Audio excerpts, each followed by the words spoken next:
Hey everybody, it is Jason from the Texas Gun Vault 2, and I'm just getting done with This Week in Gun News. And this week, I kind of did an audible. I had already come up with the stories that I was going to talk about, and then this morning, I discovered that one of my favorite YouTubers from the past was diagnosed with MS, and it's why he kind of disappeared for a while. His name was Dugan Ashley. If you guys know who he was, he ran a YouTube channel called Carnicon. And he made some really funny content. And he just kind of dropped off the face of the earth one day. And then I guess he released a video yesterday where he's been privately battling MS. And it's a real sad video to see because he talks about how he really doesn't want to be alive anymore. And he suffers all the time, and he's in his last days, and he just wants to live long enough to see his kids grow up to be old enough where he can say a proper goodbye. And it's kind of sad, you know? And so I added it to This Week in Gun News. I'm trying to figure out a way if there's a link or some place where we can like donate to him or whatever to help. So I added that. And it got me thinking about people in the past that I had been subscribed to, or channels in the past that I've been subscribed to, where unfortunately the creators have passed away. And you know, I've been doing this YouTube thing and watching YouTube gun content for over a decade now.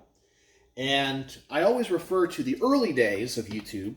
Well, for me, the early days is kind of the Wild West, because that's kind of back before everything became so commercialized, and you had all these people online that were making their livings from YouTube. It was just a hobby. And I think in many ways, that was some of the best content we ever had. Because people were not worried about clicks. They weren't worried about, I'm not going to say shilling, but like just, I don't know. I kind of feel like it's become too commercialized. Because now people can, you know, live and die by their subscriber numbers and how much money they make and all that kind of stuff. And it's taken something away, the independent, personal spirit of YouTube away. But in those early days, Carnicon made some just hilarious videos. Some of them are more produced than others. They're all funny, but I don't know. He was kind of one of the people that kind of inspired me a little bit. Now, I don't produce content like he made. You know, I don't do the goofy stuff, but he brought me a lot of laughs. But over the years, I've gotten to know and interact with other YouTube people, both small, medium, and large. And I guess it's surprising. I guess after only 10 years, I can list, I don't know, probably a handful of people that I either watched or have interacted with that have either gone away from YouTube because of serious medical issues or have unfortunately passed away. Some of them were very small channels, but I just thought they were just good people. They were just wonderful people.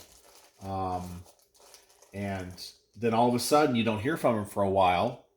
And then somebody posts on their channel, hey, I just want everybody to know that, you know, whoever it was passed away. They had a stroke or a heart attack, or there was this guy out of Florida. I think he went by the name of DJ Alkaline. He was actually a professional DJ. So I kind of understood him a little bit because, you know, he just like in the performing business. And he ended up having some serious medical issues and kind of went away. I still reference his videos from time to time because he tried to build an AR-15 using the lightest components you possibly could. I mean, everything was well thought out, from the handguard to the bolt carrier, to the stock, to the receivers. And he called it Project Lightsaber, trying to get the lightest possible AR-15. And I thought it was just the coolest build. And I remember that. I don't know whatever happened to him either. But anyway, Dugan Ashley, I guess, came out, and it's really sad to hear him talk and, you know, see where he's at today. He's just too young for that to happen to him. But anyway, I fondly will always look back on the early days of firearms YouTube. That was the best YouTube there ever was. And it inspired me to, I think, make the type of content that I do, even though over on the main channel, I think I make a little bit more polished content than I ever used to. I like to think that it's still real and it's genuine, because that's what YouTube used to be for me. It was genuine people. I mean, I know what Hickok 45 is now, but I remember I was subscribed to Hickok 45 when he was at 100,000 subscribers or 120,000 subscribers, and that was gigantic. It was humongous to have a channel of that size. And back then, it just felt real. It didn't turn into what it is today. Now I'm not even subscribed to him because I said I kind of feel like he just isn't real and genuine. But I'm not saying the content he makes is bad. I'm not saying that. It just lost that interest, that spark for me. I remember when Coleon the War was at like 10,000 subscribers. I was just a subscriber to him, and now look at him and where he's at. But some people are just more genuine than others. And I think when it comes to my firearms YouTube content watching, it's the people that are genuine that I watch. The people that are more polished, that are more scripted, that are more, I don't know, it just seems like it's a job, you know. It just loses something for me because, I hope that that's the draw to my channel for a lot of people, is that I don't do this for a living. This isn't my job. It's my hobby. Just something I enjoy doing. And so there's some realness to it. But anyway, tonight, go watch my This Week in Gun News. If you guys are fans of Carnicon and Dugan Ashley and what he used to do, there'll be some information over there if you guys want to go help him. So anyway, I guess I'm just a little sad today, time marches on, things always change, and who knows, maybe 20 years from now people will look back on this time and channels like mine and go, wow, that's when YouTube was awesome.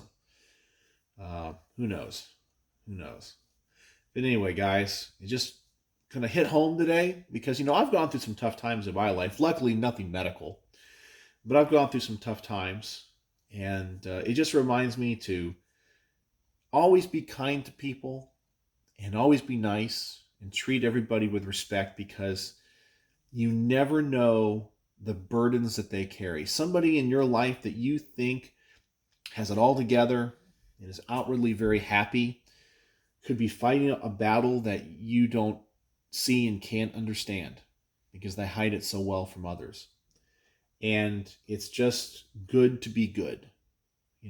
Treat others well. Just be kind, be nice, and do well by your fellow man. Just do that. And what's the other saying too about character? Character is what you do when nobody else is looking. Practice that. Be a good person all the time, even when nobody's going to see and nobody's going to know. And I think your life is personally enriched by it. So there you go. I guess that's all I really wanted to say today. I hope you guys are having a wonderful weekend. And I want to give you a little behind the scenes of what I'm going to talk about tonight on This Week in Gun News. All right. So I'll catch you later. So as always, thanks for watching.